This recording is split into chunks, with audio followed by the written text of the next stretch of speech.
Hello beer geeks and welcome back to the Craft Beer channel. Now it's almost exactly a year to the day since I was last on this beautiful industrial estate in Finch, Hampstead, just west of London. This is home to two amazing breweries. One is Siren, with whom I'm brewing a barley wine for the release of my book, and the other one is the home of Elusive, where I came this time last year to brew a pumpkin beer. Well, this year we're doing another seasonal beer in celebration of my book, but it's a little bit more, well, a little bit less Starbucks, should I say. We're brewing an amazing green hopped beer, which means undried hops, fresh from the farm. So you can join us for this episode. You can learn all about my book, all about the process of making a green hopped beer, and of course, lots more about the amazing brewery that is Elusive.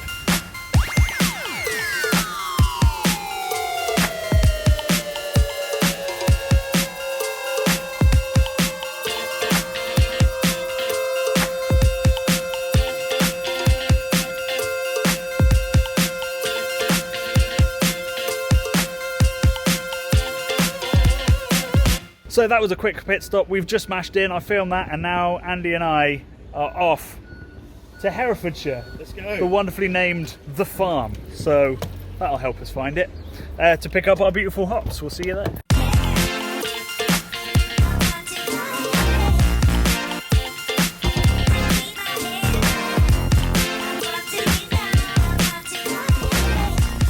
So you might be wondering why that pit stop was so quick. Well, that's because fresh hops have to be used exactly that way. They have to be used incredibly fresh. Most hops are dried, which means that they're processed, the moisture's brought down, it concentrates all the aromas, all the flavours, all the bitterness, and it can be stored for longer.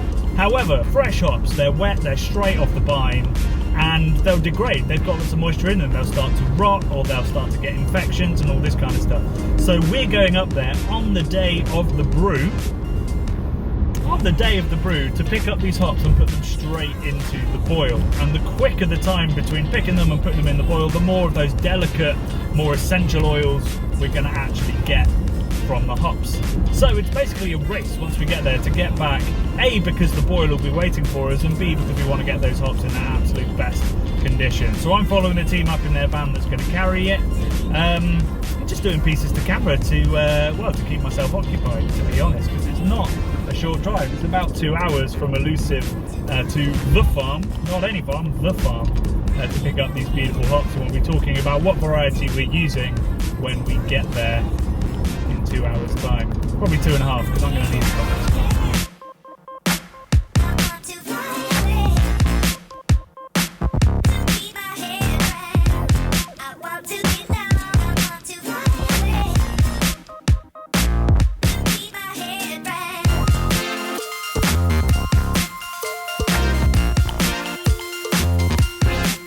So here we are out at the farm, just walking past. We've gone past some Harlequin, a beautiful English hop that's a descendant of Cascade, then Jester, and Olicana, which is also very similar. Both very different hops. Harlequin is massively aromatic, very American in its aroma. Olicana is sort of in between the two. It's very zesty, very juicy, but great in lagers and stuff like that. It's subtle enough. And we're just walking over to where we're going to be getting our hops for today's brew. These particular hops, sovereign hops, are actually dwarf hops. And I think I might let someone else explain what they are, but the clue's in the name. They're very short, which is not something I've ever seen picked before, so I'm looking forward to that. I'm looking forward to getting my nose into the hops that we're going to be using, into that sovereign, because A, I've never brewed with it, B, I don't think I've ever had a beer with it in, and C, these are the wet varieties, so what we pick up in the farm is going to be exactly what we get out of the beer, you know, minus a little reaction, obviously, when they hit hot water. So it's a pretty close representation, unlike you get with these really dry hops. Let's have a look. So here we are in the sovereign hop fields, the dwarf sovereign hop fields, and I'm here with Will, Group Technical Director at Charles Fareham. What can you tell me about the sovereign hop, and also about the fact that these are significantly shorter than the ones I'm used to? Yeah, so Sovereign was bred by Peter Darby. It's a relative WGV. What's WGV? WGV, originally it stood for Whitbread Golding variety. So Whitbreads owned several farms and selected their own Golding type. So it has most of the characteristics of a Golding. Mm-hmm. It's a little bit spicier, but it has good disease tolerance, hence why it was used in the breeding of Sovereign. Right. So Sovereign is the progeny of WGB, but with a dwarf male. The dwarfing gene is what brings it to these little hedgerows that we have here. So at full growth potential, they'll grow 8 to 10 feet, as opposed to 20 feet for a tall hop. The idea is that we can mechanise more of the picking process and more of the training process. Right, well tell me about the flavours, because we're doing a wet hop brew, what we're about to smell is going to be pretty close to what we're going to be getting out of it at the other end. Absolutely. Well, it's only going to be hours before they're actually in the boiling wort. Yeah. It's really exciting. Yeah. Depends on the M4, but yeah. Little travel joke there for you. So yeah, I mean, when it was originally bred, was it originally bred at all for sort of flavour and aroma? It was bred as a Golding or a Fuggle type. Right. Really, it was originally compared with East Kent Goldings. So really, what we would floral, consider spicy, honeyed. Exactly. Yeah. And those are what we should expect in this. These are really nice and ripe. You can see the cone is quite loose compared with some other hop flaking cones. away already. Yep. Yep. And that's one of the less redeeming features of Sovereign. Actually, is it can be difficult to pick for that very reason. But you can see we've got a nice load of lupulin in there. It's nice and ripe, nice yellowy golden colour, and you can even see some of the oil in the next to the I mean it's lupulin already gland. really sticky. Yeah. So if we have oozing. a little rub and a sniff. First thing I get is a lovely sort of spiciness to it, real earthy, almost Sarts-like character to it. Yeah, I mean that's what it was taking me back to. There's also a nice kind of fresh basil-y thing, which I think you know, might be killed in the drying process because it's so delicate, but maybe it's here in a wet hop. Absolutely, it could be contained in the sort of wetter plant matter, some of the polyphenols and things like that, which do get lost when we're drying them. But you should get a lovely earthy spiciness combined with a sweetness. There's a perceived sweetness. Yeah, definitely. We talk about honey, and hopefully that will complement the recipe for the brew really nicely. Yeah, I think so. So we've just got to make sure we get our grist right and our yeast choices right to really complement that and build Help that hop upon sing. that. Yeah, exactly. Yeah. Well, I'm very excited to see what comes out, and we've got a recipe that we'll be talking through with Andy in a bit. But first, we've got to get these picked, and then obviously a little bit processed to take some of the matter out and get it ready for the brew. Take you through the process. Awesome, looking forward to it.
So we are back at Elusive Brew after a fair amount of driving. Whew, a lot of miles today. And a well-earned beer. The rarely seen in the wild Oregon Trail is what we're supping on. This is a beer that's sort of come out of nowhere to become your biggest seller, and rightly so. Yeah, now best seller, and yeah, nice bright and bitter West Coast IPA. So talking of bitter, we have the hops actually in the mash tun, technically, right now. So, I mean, obviously there's so many hops in there. Why are we doing it this way around? Because we're basically using the mash tun as a big hop back. Right. Because the wet hops are physically take up a lot more space than their dry. Yeah, like 5 times the size so of a dry hop. So basically, fill the mash tun. The kettles post boil it naturally reduced down to about 85, and we've pumped the wort into the mash tun, and we're now giving the hops a nice stir. Let them sit for a bit. Try and get so a bit of a hop stand, get all of it into a small amount, and then put it all together at the end. The things you have to do with a small brewery and a lot of hops, a lot of wet hops, I should say. So when we were out in the field and I was chatting to Will, like we were picking up, there's lovely, rich, earthy spiciness, like coriander almost kind of vibes. There's also, I thought, lots of lovely fragrant, like I always get like kind of apple skin or grape skin from wet hops, but these seem more basil-y and fresh. Yeah, definitely some herbal things going on. Ricky mentioned cucumber as well. Right, okay, we get some orange notes. I mean, definitely now that it's a warmer temperature, there's loads of zesty, Christmassy kind of orange peel stuff as the work kind of underlet under the hops, they all kind of opened up and nice kind of almost citrusy notes with that spice as well. Yeah, and so the grist that we came up with over email was Marisotto was basically my stipulation, and then you've added some crystal to try and oomph that kind of. Yeah, exactly. A little bit of light and medium crystal. The idea is to help push those spicy notes, similar to what we do with Oregon Trail. Actually, a little bit of crystal helps push that kind of dankness forward a little bit and gives it a bit of body and sweetness. Yeah. So other than that, like classically British kind of golden ale. Yeah. So we're hoping to really get that kind of golden colour to it. Yeah. Which is kind of the concept of it. We want it to be like an autumn sunrise or sunset, like dusky kind of vibes, and then or this beautiful autumnal fresh hop aroma, which you could smell. Like we weren't even in the hop fields when you got getting a waft of it across the wind. As we drove, driving up towards the farm, you suddenly got a waft of spicy hop. It's delicious. Yeah. So at this point, we still haven't decided on the yeast. So we've got some the WHC Labs, who is now kind of a house yeast for the LAX. They do a couple of British yeasts. One's kind of classically high flocculent SO4-ish kind of vibe. One's slightly more fruity. I'm kind of leaning towards that one. Right. It's. And what about the dryness that we can expect from either one? Is it going to end up the same? Yeah, I think the attenuation will be roughly the same on both. And with this, we've got a bit of crystal in there. Should kind of prop that FG up a little bit. I guess you'd think like you'd be tempted to use a less fruity yeast because you really want those hops to sing, but equally those hops, they're not going to be anywhere near as efficient, anywhere as dialed in as a dried hop. So maybe giving it a boost with some a little bit of a more push yeasty is fruitness probably is going to better. help. Yeah. Okay. Well, that sounds good to me. That's decision made. So this is your first wet hop beer. So Yes. Have you always wanted to brew one, or when I came to you, you were like, okay? Actually, not every year. Charles Farnham emails about the hop walk, and I've always wanted to go and never been able to make it work. Just been too busy and so on. So this year, got it in the calendar early, and I've always loved the idea of going to get like fresh wet hops, and kind of visits to the US where we normally go kind of October, November time if we go to the US, and drinking all those fresh hop beers there. Always get something different, like even your mosaics and your citras and your simcoes, you get different notes when you use them wet, and it's fascinated me as a brewer to kind of give it a try. So it's a completely different format for the hops, isn't it? Yeah. There's a completely different process of the way that it's made, so it's always going to be a completely different kind of vibe, and I think that's what's so exciting about wet hop beers. It's not just that it's like a taste of that season, it's not just that it's for a couple of months of the year, if that. It's that it's a one-off, right? Those citra hops that are dried, we're going to see those, brewed and brewed and brewed throughout the year. Exactly. Yeah. This. Also, I love the idea that we literally watched those come off the hedgerow. Yeah. At like 11 o'clock this morning. I think it was even the same trailer. Yeah, same trailer that went off to the kiln, yeah. and we got to the kiln, and the trailer came in, and there we were, and here we are, just gone 3 o'clock, and we're using them. I love that. Yeah, it's farm to table, but for beer. It's a dead exciting opportunity for me to be able to see that and be part of that recipe formulation, to be part of what I've written so much about in the book, all of that seasonality, to be able to enact it and hopefully get a really crystal clear taste of what this year's fresh sovereign hops are going to taste like.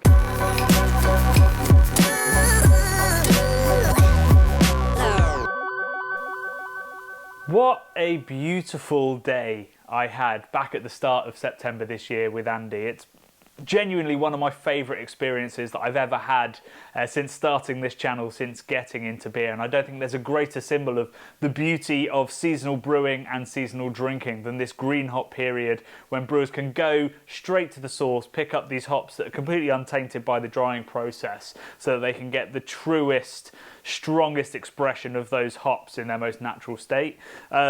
Obviously, the drying process, it condenses those flavours, it makes them easier to use, it takes away some of the I guess, the less trendy kind of flavours in hops, the really juicy, the really citrusy kind of notes. But I think that both of those processes really have a place. And when there's only 3 or 4 weeks in which to enjoy these, it's really important to give it a go and to learn something about the hops that we're using. So the moment of truth has arrived in which we can try the green hopped Sovereign beer, a classic, hopefully British golden ale, with that yeast choice to get a little bit more of that fruity character out, with the malt choices to get a bit more of that spice out. Before we give it a go though, we're on the topic of seasonality. A quick word about my book, which is now out. You can buy it from the CAMRA web store, from beer merchants. Those links are below, but hopefully also all around the world. CAMRA do ship internationally as well. Actually, when I visited Andy for the book, we were there for the pumpkin ales when I do a strong defence of pumpkin beer. And his beer, Carving Yams, which we did a homebrew version of, a bastardised homebrew version of, is delicious. So you can pick that up and learn all about, the hop harvest, but also the malt harvest, the apple harvest, March beers, October beers, the October beers, the history of Christmas ale and all that kind of stuff. Anyway, enough waffle, enough sales pitch. Let's get this beer into a glass. So this is Golden Green, it's 4.6%. And hopefully we're going to get loads of that expression of sovereign hops. We were also trying to aim for, I think the words we used was like dusky autumnal sunset. And I think we've gone a shade too dark for that maybe, but it's a lovely autumn red, brown leaf kind of colour. So still very much in season. And the first thing you pick up is that hop character. Soft spice, almost nutmeggy kind of character from the hops and maybe from the yeast as well. Maybe there's some esters going in there like we wanted. A lovely kind of hedgerow bramble kind of vibe to it as well. That's definitely the hops. And then, of course, lots of that caramel from the kind of crystal caramelts, and then loads and loads of bread and brioche from that amazing Maritotto, one of the classic British malt varieties. So let's give it a go.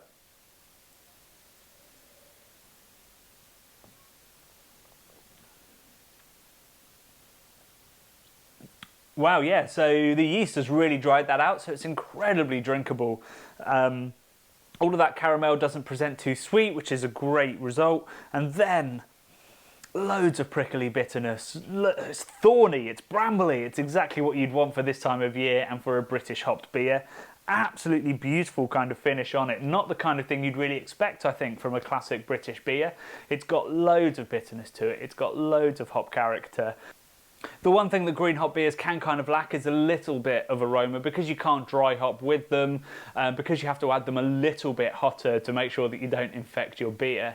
You can lose a little bit of aroma, and I think that while we didn't lose it actually on the smell beforehand, a little bit of the beautiful, really, kind of the mint, the cucumber, the really herbaceous kind of things we were getting in the field, a little bit of that has been lost, but I think that's kind of inevitable, but it's still got a nice freshness to it right on the finish. So, what I need to do now is track down some dried sovereign hops and brew with that, or find somebody that's brewed with it to see the difference, but it's actually a really lovely hop and not one I have a lot of experience with. It's got a lot more complexity, I think.